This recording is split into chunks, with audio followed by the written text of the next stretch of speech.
All right, let's get started, everyone. Hello, welcome to today's event. My name is Alexa, and I'm a bookseller here at Powell's Books in Portland, Oregon. And we're really lucky to have Tracy Wolff in conversation with the wonderful Alyson Noe today.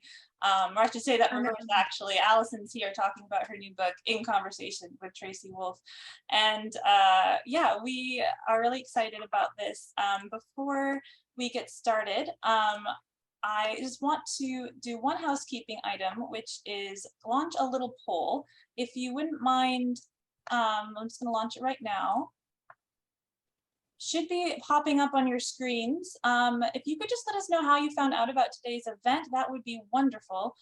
And I'll just leave this up for a few seconds to let everyone have a chance to answer. And then we will carry on. That looks great. Thanks, everyone. Appreciate it. All right, so yeah, just a few other things I wanted to mention. We have a great lineup of many virtual events coming up, which you can check out at powells.com. We have Louis Byard on July 11th. On July 12th, we've got an event with Tiana Clark, Vanessa Friedman, and Shayla Lawson, who will be in conversation with Powell's own Catherine Morgan, as well as Paul Trombley on July 13th. And many others. And you can stay in touch and hear about all these events by following us on social media, the usual suspects, Facebook, Twitter, Instagram, or you can follow us at our weekly events email, which you can sign up for at powells.com if you've not done that already. And that is sort of the housekeeping items I wanted to talk about before getting into the exciting stuff here, which is a chance to introduce you to Alyson Noe. Alyson is joining us today from her home in California, and she is a 9-time New York Times bestselling author. And we're here to talk about, of course, Alyson's new book, Stealing Infinity, which you can hear also on display behind me.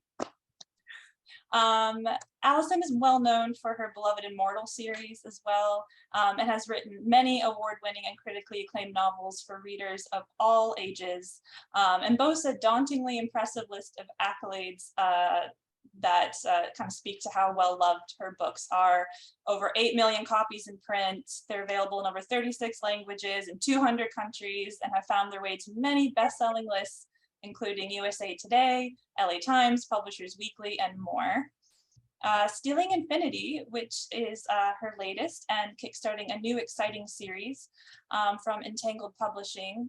It's been described by best-selling author Mary Pearson as addictive, dangerous, sexy, and magical, which is a wonderful combination of things, I think. It follows the story of Natasha, who experiences her life going completely sideways after meeting the mysterious Braxton and is swept away to the off-the-grid Grey Wolf Academy. There, Natasha becomes enmeshed in a world of time travel, romance, intrigue, making for a clever and fast-paced story that has been described, and I love this so much, the Da Vinci Code meets Riverdale. Amazing. So Alyson is joining us again, like I said, from California, and we'll be speaking with Tracy Wolff, who I also want to introduce.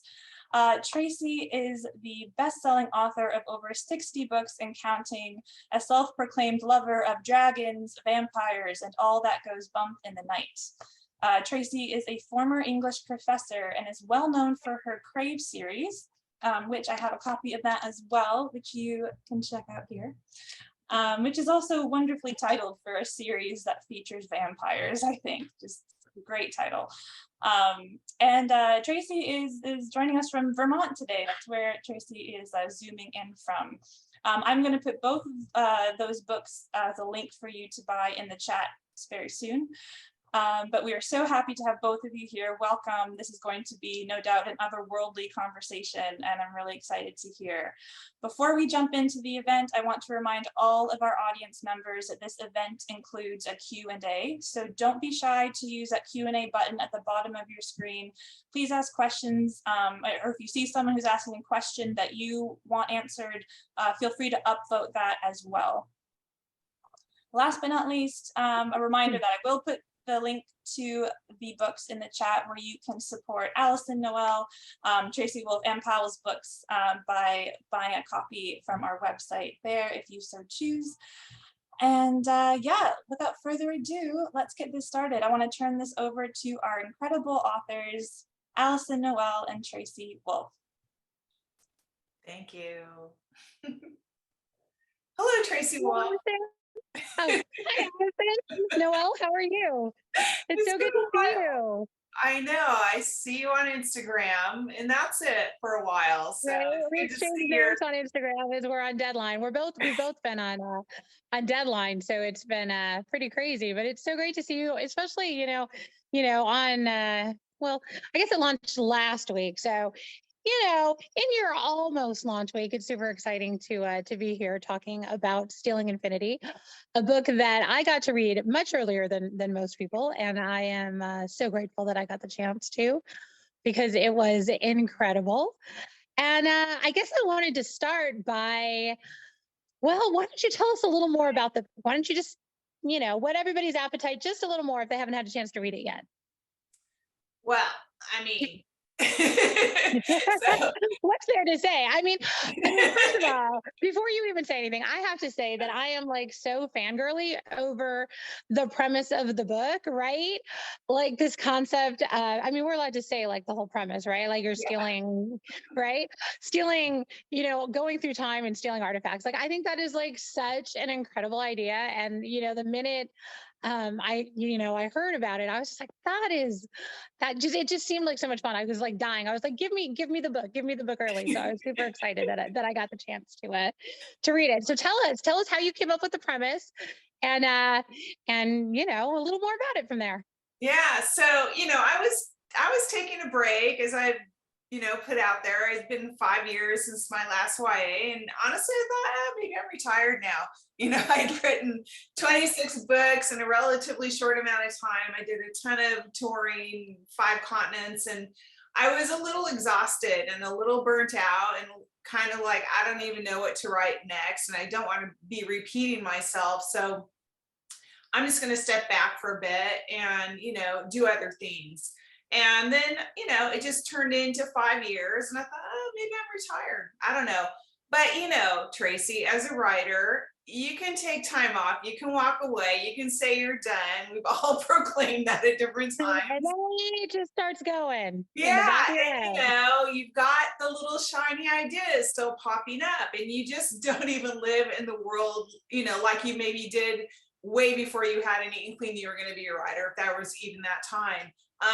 Everything is a potential story. Every conversation, everything around you, every article is a jumping off point for something that could be a story. So I had this idea in my head for quite a while, but I was determined not to write it. And, I love that. I was determined not to write it. I'm not writing that book because, it's specifically a YA book, and I'm done writing YA. I'm stepping away from that. So I'm not writing that book. And then 2020 happened, and I thought, okay, my life isn't that different, and that my husband and I both work from home anyways.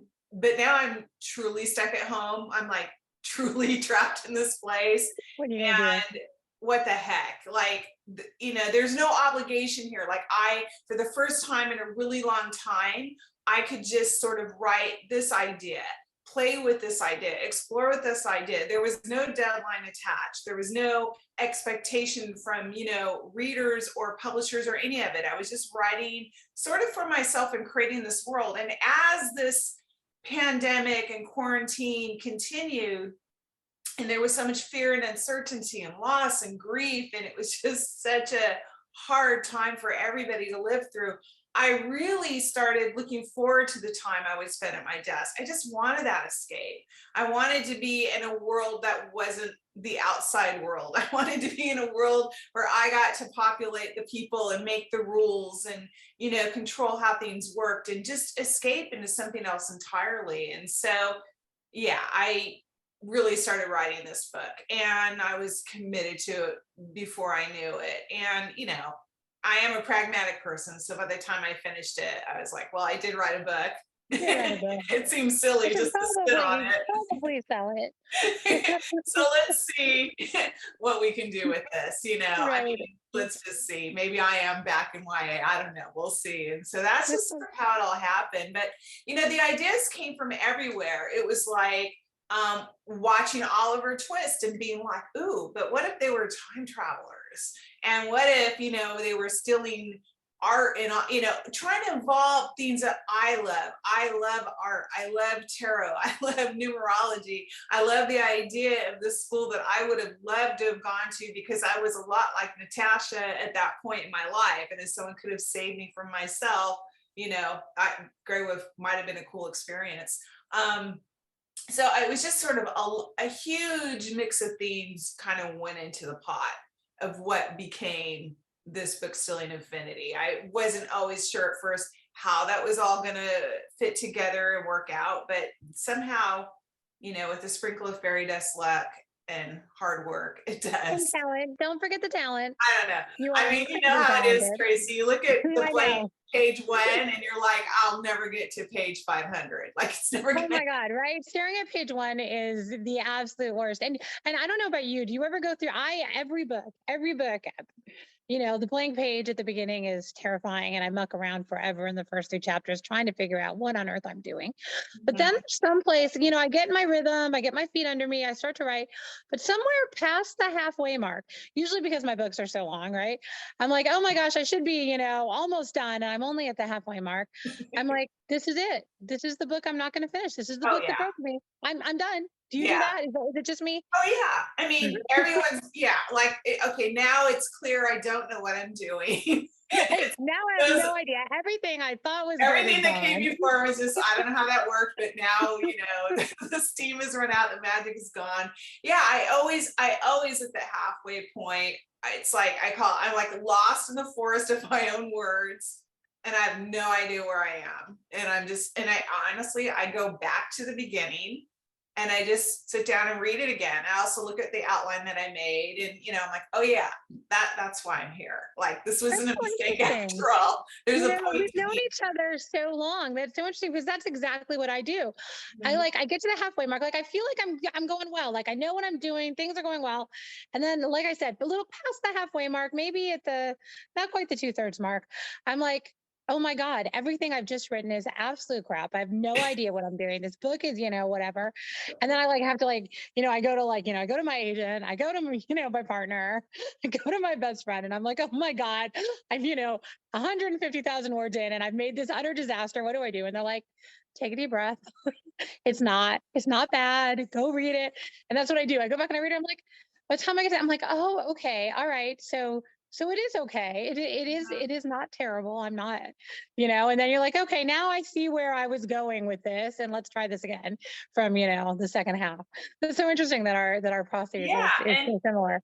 And the amnesia of forgetting, because you got 60 books under your belt, but the amnesia of forgetting that you've probably done this with the 59 preceding books. It's never like, I'm always like, oh my God, it's only the last couple books where I'm like, oh yeah, this is what I do at this point. Yeah. Up until then, I was like, oh my God, this really is the book that breaks me. And my agent is like, yes, we've been here before. It's going to be okay. I know, my husband goes, you're going to be fine. Oh, so you're right. So you're at the halfway mark. Yeah, okay. You're going to be fine. You just, read it and then just keep writing. Just keep writing, Tracy. You've got it. And somehow I do. Somehow a book comes out at the end. So you're like, oh, thank God. When you write the end, do you write the end? I write the end. I don't write the end. I think that I should. Maybe. I recommend it because it's closure. It's closure. Closure, like, oh, thank God. Okay, yeah, it's like official. All right, I'm gonna try that. Write that down. It's official. It's not official, of course, because now you're gonna have to revise it. Now you have to, right? That's what I was like. I'm like, is this really the end now? Because I'm going to send it to my editor, and Liz is going to give me all, yeah, no, this is nowhere near the end. But yeah, okay, I may do that though. Maybe like give myself that like satisfaction of, oh my God, you did it. You've earned it. You did it. You've earned it. It says so right here at the end. Awesome. Well, I also want to talk about the fact that, and I know this is less under your control, but can I just say you have like the most freaking amazing cover, ever? I mean, like that cover is incredible.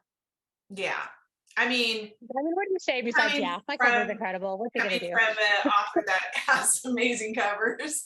But I like my covers as well. oh Yes, yeah, we're but both very lucky. incredible covers. We're really lucky. I mean, I have nothing to do with that. Like, I would love to say that I like sent strict directions and design, editorial on how to do that. And I didn't. I sent like a list of words, and this is not what and then this is what appeared in my inbox, a photo of it. And I was blown away. I mean, I couldn't even believe it. This is nothing I could have conceived of on my own. And I don't know how Brie Archer, the cover designer, got from my list of words to that, but she did. And I'm totally grateful for it. We both have the same cover designer, and we are very blessed. She's a very talented woman. She's so talented. And yeah, I mean, cover means a lot. It really does. I mean, it has to like pop and attract a reader, whether they're seeing the book like online on a screen or in a store on a shelf. Like, it's got to sort of jump out, and then it's got to kind of give you a nod toward what to expect for the story that's waiting inside. And as an author, they always ask us, like, do you have any ideas or any symbols or any, and your head is so filled with so many ideas and things that you wrote and little moments, and none of that belongs on the cover, but I'm always amazed. And when I get really how they take one, like our blurb or our editor's blurb and turn it into something absolutely incredible. Yeah. Mm-hmm. It's incredible. There are a bunch of questions in Q&A, and I promise I'm going to get to them. I'm going to talk a little more with Alyson, and then we'll probably do a few questions, and we'll talk a little more, and then finish up the questions at the end. Just so you know, I'm not ignoring you. I promise I see you, and I'm definitely going to get to you. But I have lots of questions for Alyson too, so I'm super excited to be here. Okay. We actually met many years ago. I am right through my friend and your friend, Carolyn Childs. Mm-hmm. Many years ago, I think we were in an RT or an RWA or some conference. In LA. Right? LA. Yeah. And in LA, that's right. And anyway, I was going to say, Tara, one of the things that she always said, we did a couple of presentations together through the years. One of the things she always says is that there's, and she had gotten it from a librarian, that there are 4 doorways into story, right? There is setting, there is character, there is language, and there is plot/conflict, right? And I know what kind of writer I am. I'm a character-driven writer. I will always go into a story through character. The world building and the plot, the conflict, everything kind of pops up after, in my case, Grace starts, talking in the back of my head and telling me her story. What about you? How do you get into a story? I mean, your book obviously has, great world building. It has incredible, I believe me, we're going to be talking about Braxton, has incredible characters and, so many wonderful things, but how do you get into a story? Well, this is why we're twins, because I do the same thing as you. Do you? Yeah, I mean, like, listen, I'll get a general idea of like, the big what if I did. What if, a girl who's troubled and at risk ends up at a school for time travelers and becomes a time traveling thief, right? That's the what if I did. It's sketchy, it's a premise, it's a jumping off point. But then the real thing that drives me in the writing is, okay, but who is that girl, right? Who is the girl that's going to tell us a story? Who is a narrator that we're going to follow? Why is it her? And why is she the one to go on this journey? And I write in a way where I feel like I am her, and I'm so immersed in her as I'm writing it and telling it. I don't feel like I'm outside here, like directing her where to go. I feel like I'm inside her head. And now that I know who she is, right or wrong, agree with her or not, this is the way she would logically react, coming from her background and how she faces things and the arc that she's ultimately gonna have to go through, So yeah, I always it's a premise and it's an idea of a place and a theme. That's how I pronounce the word. I cannot fix that. My whole life, theme. I keep hearing it now. I'm doing all these interviews. I'm like, oh my God, since I was a child. Anyways, but so it's like she is the one that propels this thing. She's the one whose head I'm in as I'm writing. So she's my entry. Natasha in this case is my entry to Grey Wolf and everything that happens there, and living it through her and seeing it through her. Where I do jump out of that, of course, is when I'm like sitting down and writing out my story beats, which I do the 15 beats through the Blake Steiner method. And I use some Me too. Save the cat. yeah, Save the cat. It's the best. And I'm a huge fan We of really are Robert twins. story. We are, right? So that's when I'm a little bit out of her head, because that involves like other things, another way of thinking, and then all the puzzle pieces and stuff that I was adding into this book in order to make it work. That's outside of her too, but really the heart and drive of the story, I'm all in with her. Yeah. Awesome. That's how it comes to me, right? I do the same thing. I always say I have a best friend who's also a brainstorming partner. Her name's Emily McKay. She's a writer as well. And she comes to story through plot always. Mm-hmm. And so when we're starting a new project, either one of us, we'll sit around and I'll be like, so who is she? And she'll be like, but what is she doing? I'm like, but who is she? And she'll be like, well, what is she doing? And like, we did this for years before we figured out what the problem was, which is we just come at story differently. And and since we figured that out, it's like smoothed out the brainstorming process a lot. But we would literally sit around and stare at each other and do that for like 30 minutes, no joke. And we weren't even like being facetious about it. We were like seriously doing that. Like, and yeah. Oh yeah, that's because you and I look at story differently. That's all. Right. So it's fine. Okay. So since you come to story through character, which I love, obviously, tell me more about your characters. Let's talk about Braxton, because yummy. Yeah. Tell me about him. Where did he come from? How did you know that he was the hero that Natasha needed? Where did he come from? I mean, I kind of wanted to do a little bit of like a gothic romance feel to it as well. I don't know if people pick up on that or not, but like the isolated academy filled with secrets and mystery, the girl who's kind of plopped into this place where everybody already knows what they're doing and she doesn't, has to find her way. It kind of wanted to sort of explore that space of the feeling of like the books that I read when Rebecca and Jane Eyre, and I love these sort of gothic-y romance books. And so, I always thought, oh, maybe someday I'll write something like that. And I gave Grey Wolf a little touch of that. And so to me, Braxton was a little bit of that gothic-y romance hero. And, he's tall, dark, and handsome. He's gentlemanly.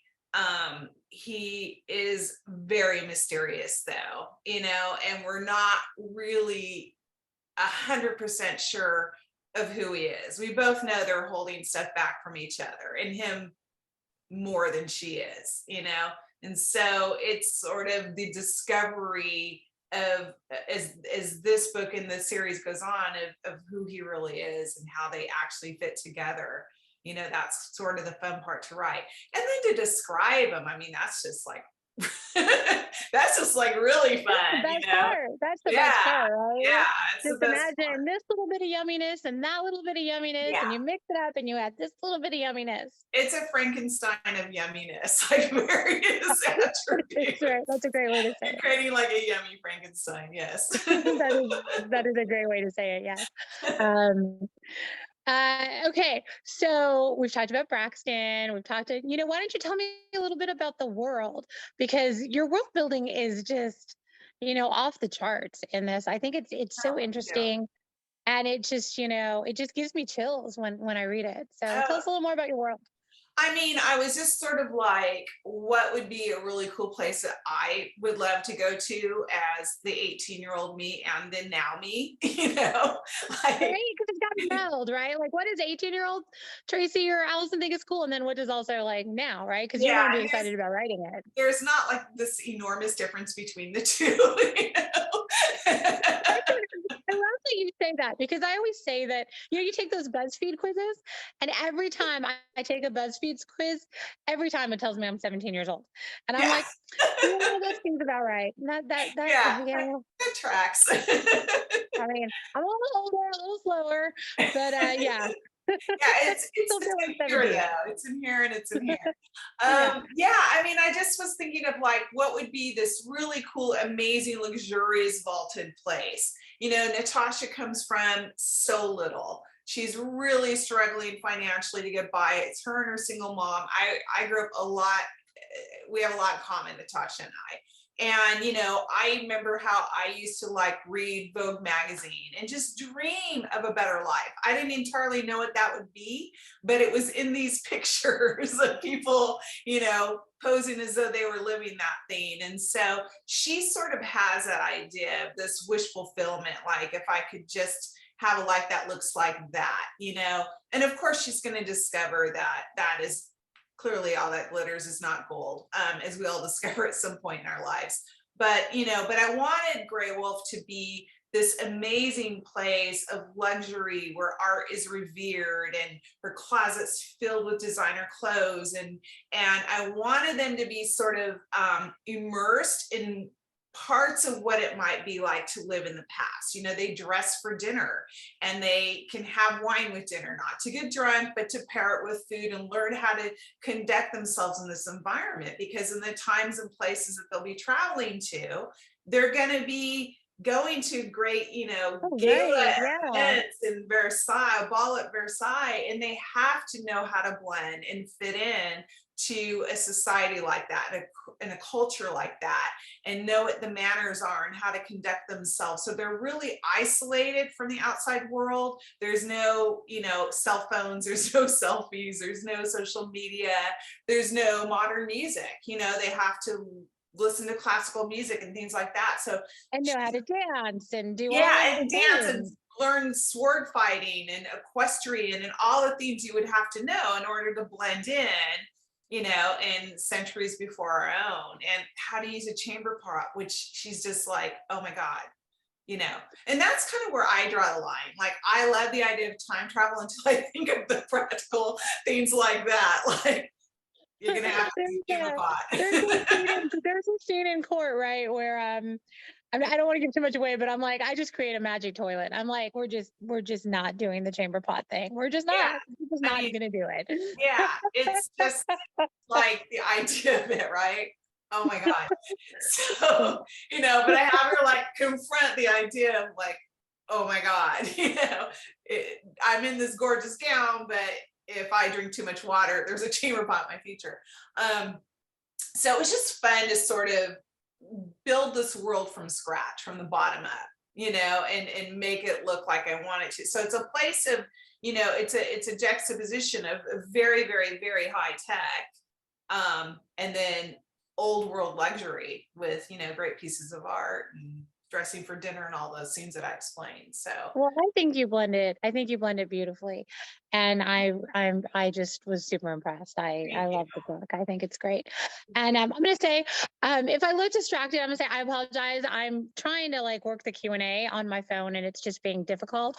So it's not that I was not listening to every single word you said. It was just that I was trying to also do tech stuff, and I never do tech stuff well.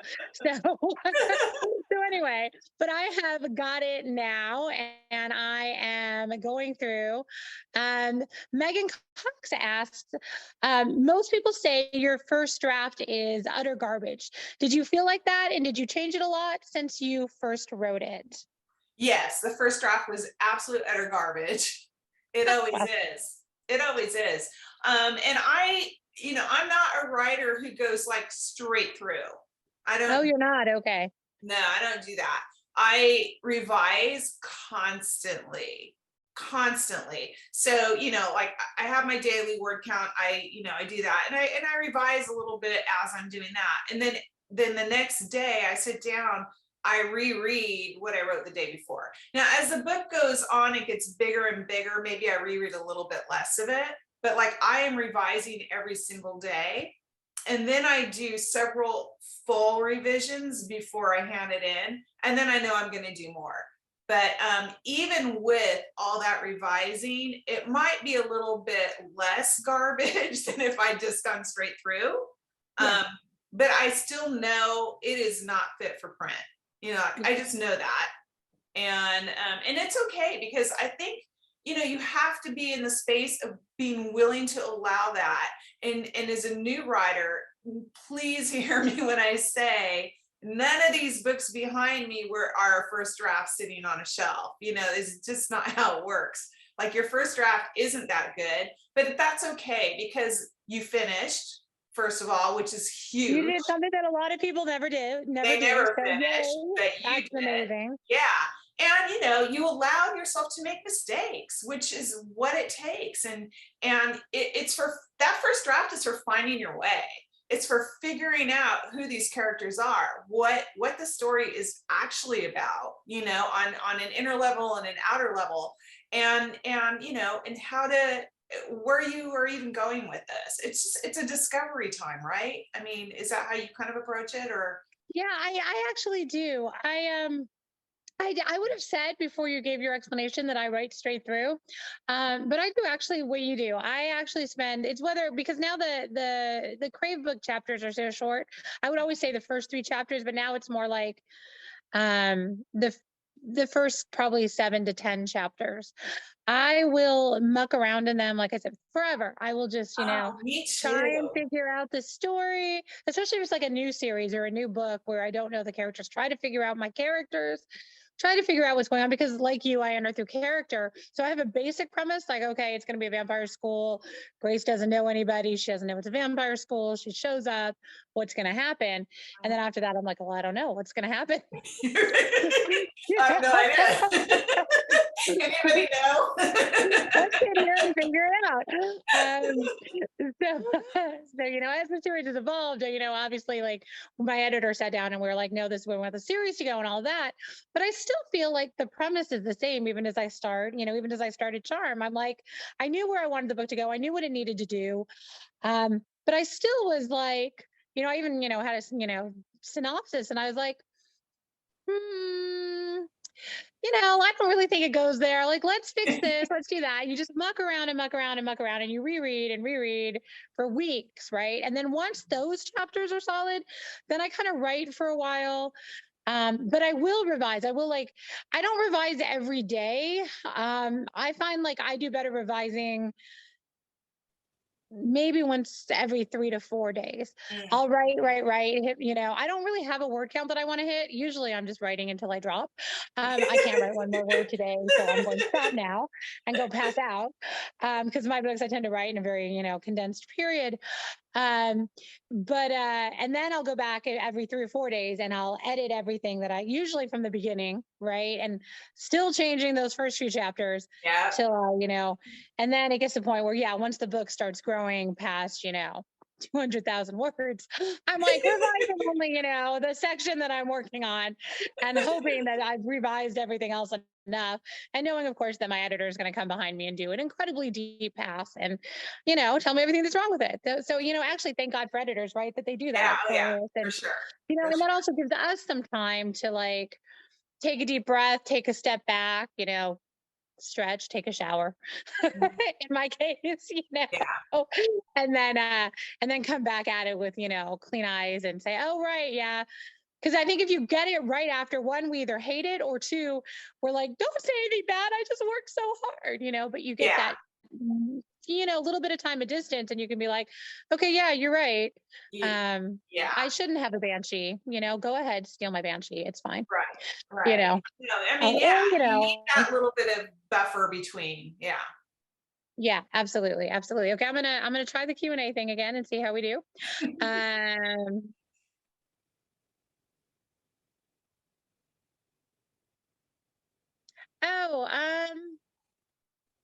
Somebody asked, Tracy, I noticed you wrote the cover for Stealing Infinity. To both of you, how do you write books but also have time to read other authors' books? I actually think that's a really good one, because it's hard, right? Why don't you talk about that? Because you've cover quoted a few in your day. Yeah, it's really hard, you know, because you're on your deadline, and I generally make a rule. I'm not reading the genre that I'm writing in when I'm writing in it. I'm just not. And so I'm also not reading a lot because I spend all day on my computer staring at that screen. By the end of the day, my eyes literally are shot and my face hurts from wearing my glasses all day because I have to wear them for reading, but really nothing else. So it's just a whole, Me too. yeah, it's just like uncomfortable. And so I tend to listen to a ton of audiobooks, like at least one a week. Because I can just do that like as I'm going about the house doing stuff. And I tend to listen to a lot of thrillers and like suspense and thrillers and mysteries and stuff because it just keeps you engaged. It's good audiobook fodder.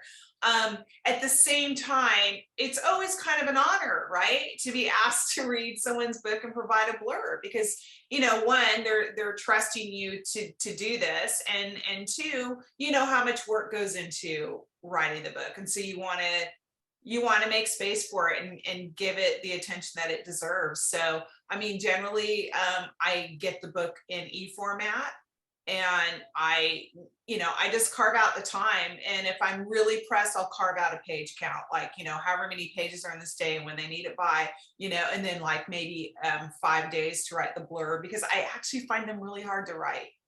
I'm not like, I don't know. Sometimes I read blurbs that people write. I'm like, how do they do that? You write such a beautiful blurb that just sounds so original and amazing. I don't know. I don't feel like I'm good at it by any means. And I always I'm feel like, like this is a great book. I loved it so much. You should read it.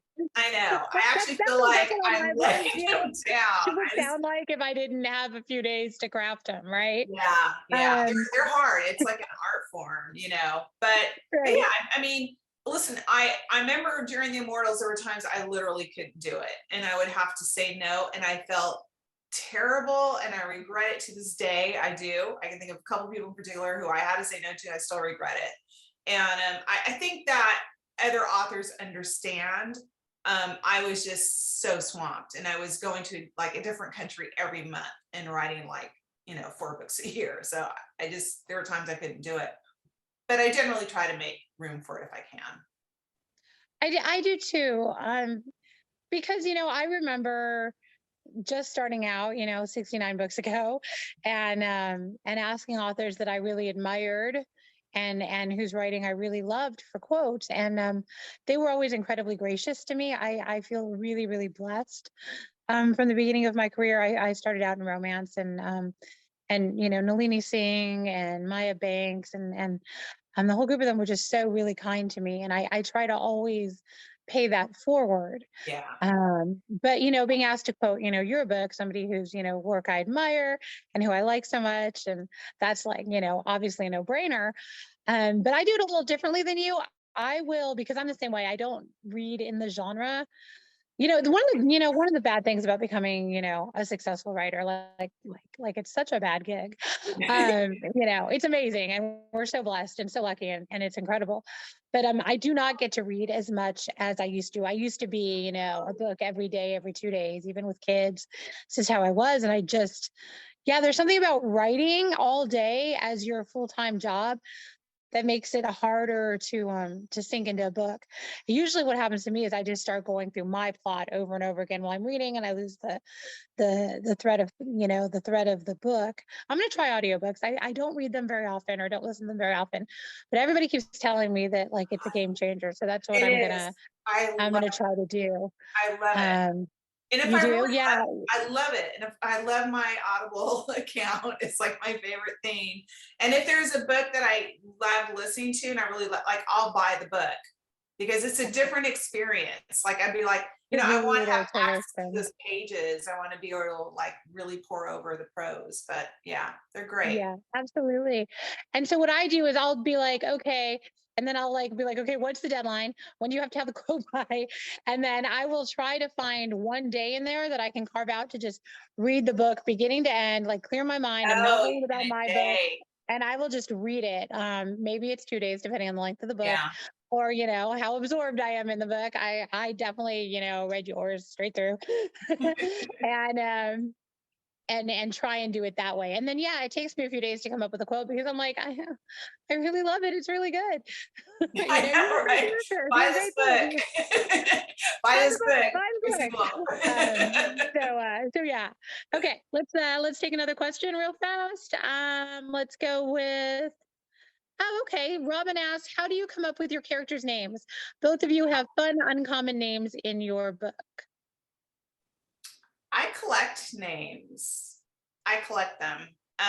You know, I have a file which called unusual names. So, and I just collect them, or just names that I like. So like if I'm out and I hear a really interesting name, you know, I write it down. Or if signings are great, like, you know, you'll do like, you know, the little post-it notes, and you get all these great names collected on there.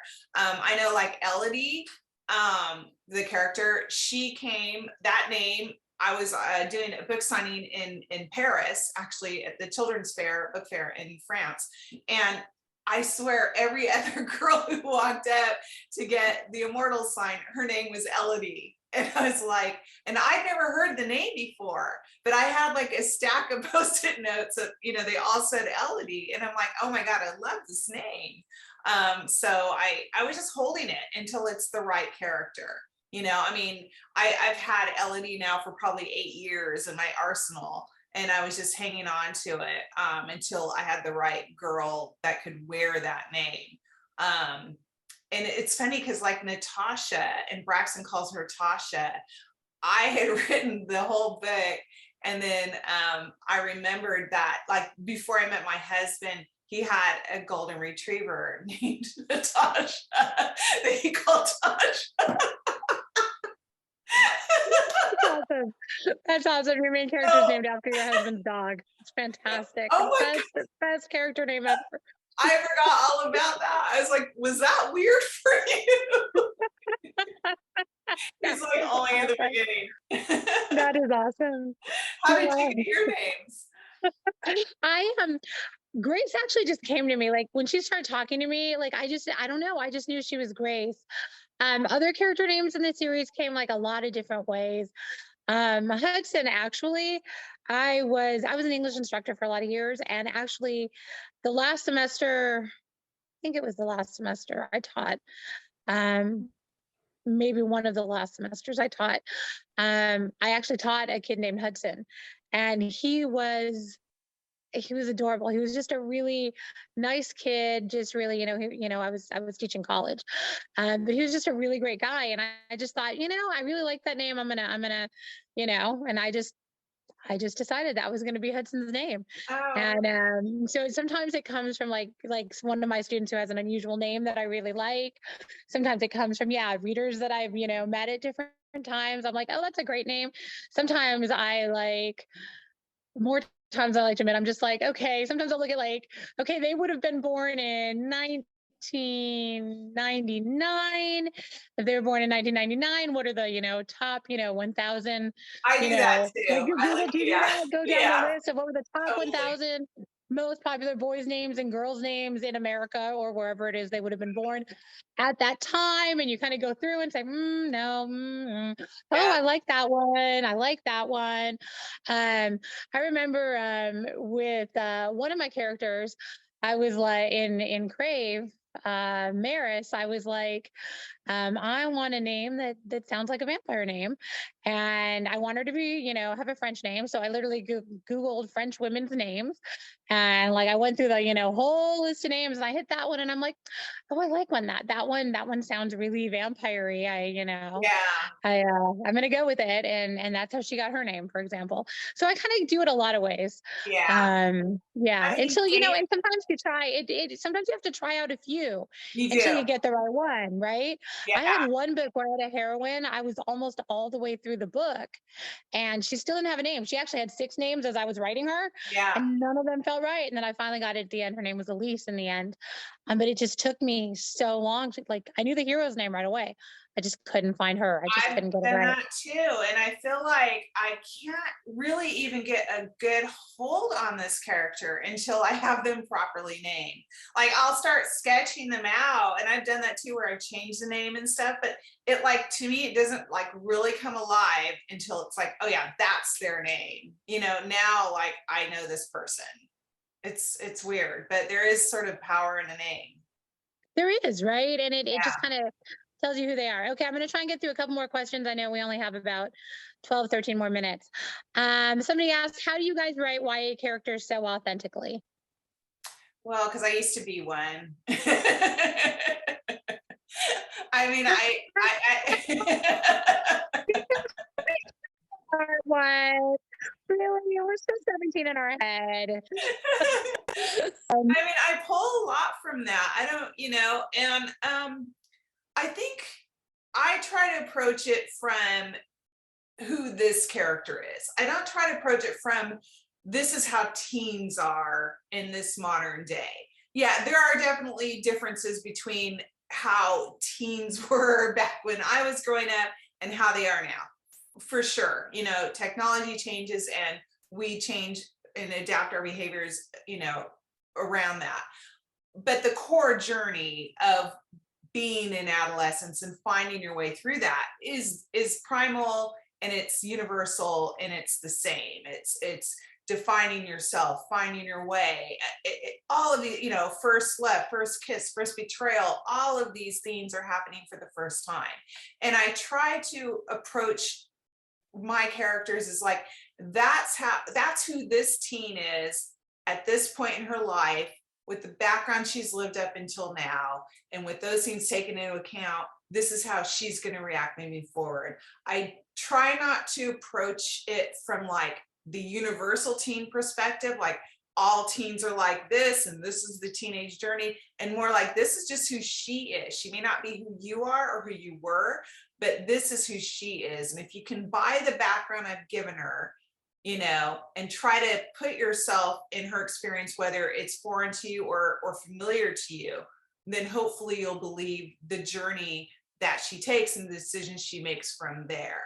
So I remember a long time ago, I'll make this short, but I was asked to write a spin-off to The Immortals based on the younger sister, Riley Bloom, who was 12. And I jumped at the chance. I was super excited. And then I panicked because I'd never written a YA before. And I was like, oh my God, I don't know how to write a 12-year-old. What am I going to do? And I was in the state of panic. And then I'm like, wait, I don't have to write a 12-year-old. It's like there's a template for a 12-year-old. I just have to write that character who happens to be 12. And then it just flowed. So it's really, for me, again, it's just like finding your way into that character and who they are at that place in their life. How about you, Tracy? Yeah, I think that's the same. Like I said, the characters and I don't know if it makes me sound, you know, a little woo-woo or weird or whatever, but they tend to start talking to me in the back of Oh my yeah, head. you And can it's hear kind their of like, you know, voices. they have their own voice.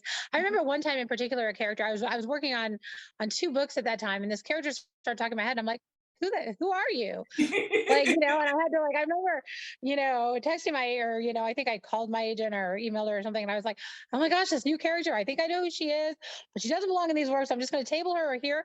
And she just kept bugging me. She just kept bugging me until I finally had to take an afternoon and just write down like what it was like she wanted to tell me about her backstory or whatever else. So they do start, you know, and once you get their voice and get familiar with who they are and what their journey is, I think it's just about, yeah, being true to who that character is. I mean, yeah, I you know have taught, you know, seniors in high school and college freshmen and sophomores for a lot of my career, and I think that helps as well. Um, but in general, I think it's just respecting the character and respecting the audience that we write for. Right, we have Yeah. such an incredible audience. In young adults and in the adults who read us, right? And I just always want to give them the most authentic and the most true and just the best journey and the best characters that I can give them.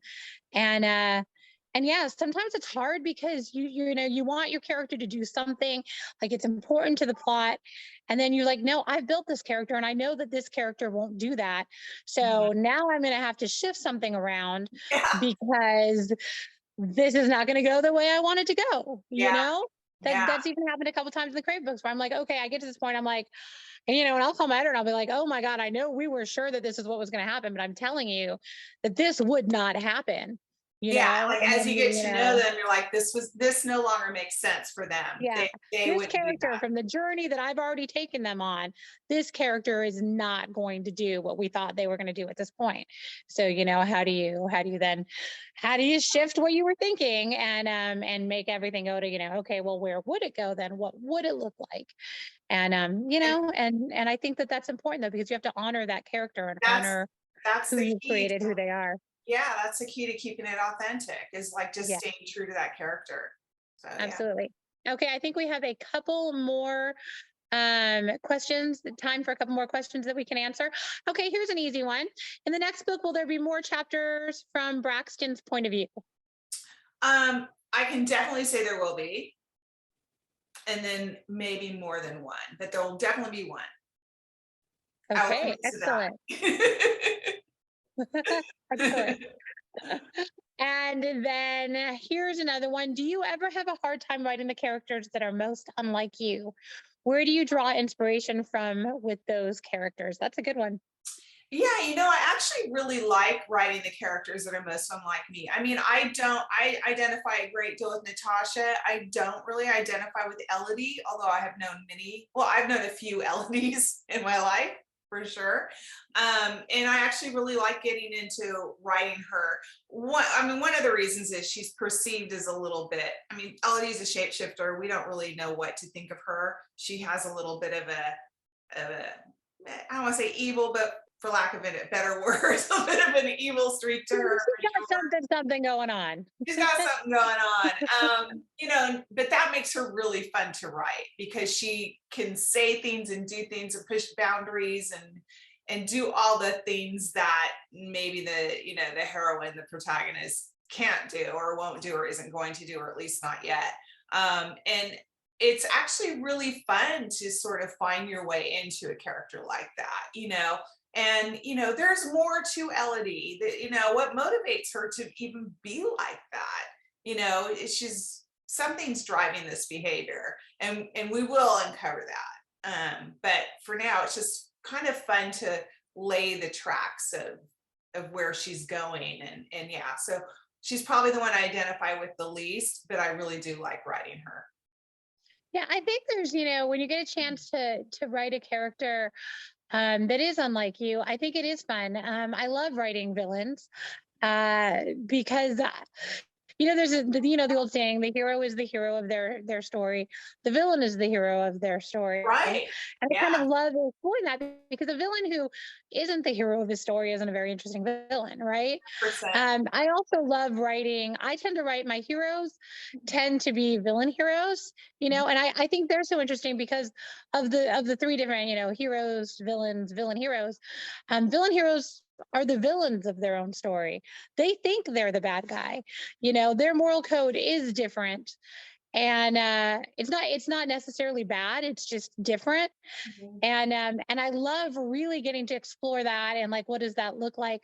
In Charm, I got to write a significant portion of the book from Hudson's point of view, for example. And everybody in my house is just like, why are you laughing? I'm like, because he just makes me laugh. When I'm in his point of view, he just makes me laugh. I just think he's ridiculously funny. And I loved writing him because it's just, great fun to explore that. Especially, when he thinks he's being, big and bad and snarly. And I just think he's snarky and hilarious as all hell. So yeah. Yeah, Okay. I felt that way with Killian too, like writing him, like the things he says, it's fun to be in his head and to say those things through him. Right. It really is. Okay. One more question, because we have like 3 minutes left. Somebody asked, who would you want to play Natasha and Brax in a film version of Stealing Infinity? And I'm going to tack on a question to that as well. Any interesting, news or anything going on in like, media world when it comes to like the book or anything like that we should know about? Nothing I can talk about. We've had a lot of interest, and so That's very exciting. Yeah. You know, because I always sort of, I feel like I'm transcribing the movie I see in my head. And so to think that one day it could actually be on the screen is super cool and exciting. I don't have an actor or actress in mind. I always fail at this question. That's why I Because saved it for last, because I always fail at that question. So I yeah, was like, I'm just gonna give it to her at the end and we'll just kind I of lead out with it. well, I always like, you know, I mean, yeah, I mean, I always love the idea of like discovering new people that, you know, I don't even know who they are yet, because that's always super fun and cool. And, you know, I'm working as a producer right now, one of my other projects, I mean, I absolutely cannot talk about other than this is actually a real question now. And so trying to like envision, you know, your characters as real people playing them. I'm just not great at it because to me they're so real in my head. It's hard for me to translate that to, you know, an actor, a name you may know. That's But actually somebody really hard for me incredibly too, hot for right? Braxton. What's that? That's actually really hard for me too, right? Because they have a very distinct voice in your head, Hmm. right? And like I remember like when we were picking out audiobook narrators, and I have an amazing audiobook narrator for Grace for, you know, the Crave series. Like I love Heather. She's incredible. But you know, when you first hear the voice, you're like, well, that's not what really, that's what this Grace didn't sound like that in my head. Oh You yeah. know, and I so it mean, always takes a moment it to does. get adjusted to that, right? Because It it's just there in does. your head. And so you see an actor, an actress, and you're like, oh my God, yeah, they'd be remarkable. But like, you have to take a minute and be like, okay, right? I just Yeah. think, And I mean, because you just get this picture in your head. Braxton better have that little bend in his nose. I mean, if he don't, the actor's gonna have to wear a prosthetic. It's just that simple. He's gonna have a prosthetic nose to make me happy. There you go. Because I just That's love that awesome. charming little bit of a flaw on this gorgeous face. It's the flaws that I like on a face, you know. I do too. I like it a lot. I think it's character, right? Just the little quirky thing, you know, this gorgeous, technically classically, whatever that even means, but the classically gorgeous face, you know, with the little bit something off. That's the thing that I like, and that's the thing that Yeah. Natasha likes about him. So Well, I think that's the thing, right? You know, about like here's, you know, a lesson in character, right? Those are the things you notice about the people that you love that nobody else who like glances at them necessarily notices. And that's what makes them special to you. Like, you know, yeah, where that little bump in the nose came from or where that little scar came from, or, you right. know, that those freckles make a pattern and nobody else in the whole world knows that. And that is it's because that's your person. That's your special thing. Right. Well, we are out of time. I am so sad to say, because I have so many things that I still want to ask you, but you are amazing and Stealing Infinity is amazing. And I am so honored to have been here to ask, you know, to ask you questions and talk to you tonight. And I will leave the last minute or so to you to say whatever it is you want to say. Tracy Wolff, it is always a total delight to catch up with you. And I don't know, someday we're going to have to do it like not on a In screen. person, right? In person. One day we'll do it in person. Or beyond deadlines, we will meet at some point and have a total gab fest. It's always great to meet you. Thank you so much. And for all your kindness on this book and blurbing it and everything. I mean, I am so grateful for you. So thank you, my friend. And Well, thank you for writing an amazing book. Makes it easy. For everyone who showed up, thank you so much for showing up and being here and listening to us. And I hope some of it was helpful. Hopefully. And if not, like, hopefully it was like enough to make you want to go buy the book. Because there you go. Exactly. Thanks, Tracy, and thank you, Alyson. I just echo all of the thanks that you just said. Thank you to our audience members who've signed in and made for a lively chat.